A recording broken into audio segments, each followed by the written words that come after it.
melawan badai penjajah. Namun badai sejati datang dari arah barat, dari Samudra Atlantik, tempat kapal-kapal Prancis bersandar, dan mulai menapakkan kaki di Afrika Barat. Prancis, yang tengah memperluas koloninya, melihat Samori sebagai penghalang utama. Namun Samori bukan pemimpin sembarangan. Ketika Prancis mulai merayap ke wilayahnya pada dekade ke-9 abad ke-19, Samori mengorganisir perlawanan besar-besaran. Ia menggunakan taktik gerilya, membakar desa-desa sebelum jatuh ke tangan musuh, dan mengerahkan pasukannya untuk menyergap logistik musuh.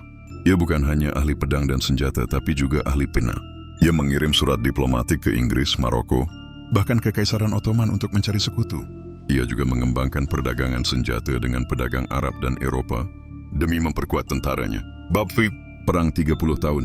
Selama lebih dari 3 dekade, Samori Touré membuat Prancis frustrasi. Ia tidak mudah ditaklukkan. Ia berpindah-pindah ibu kota, membakar sendiri kota-kota yang hendak direbut Prancis, dan memindahkan rakyatnya agar tidak menjadi budak kolonial. Taktik bumi hangus yang ia terapkan sangat efektif, meski menyakitkan. Samori menyusun pemerintahan yang terorganisasi dengan baik. Ia menetapkan sistem pajak, pengadilan Islam, dan memperkuat syariat di wilayahnya.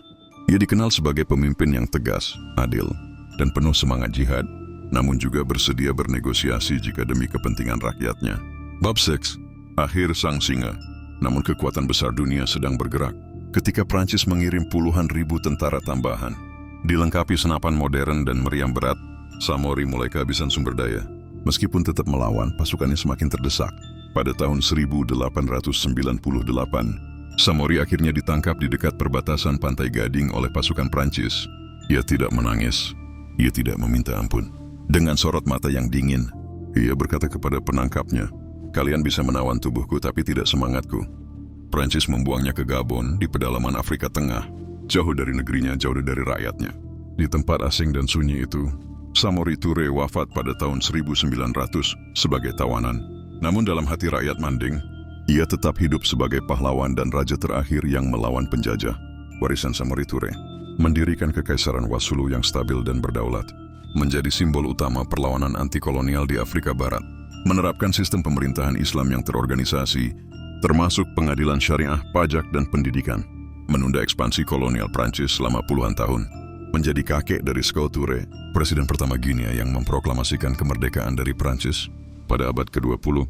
Bab 7, Tahun-tahun dalam penjara, api yang tak pernah padam. Hari-hari di penjara Saint Louis, lalu diasingkan lebih jauh ke Gabon, bukanlah hari-hari sunyi bagi Samori Touré. Ia mungkin kehilangan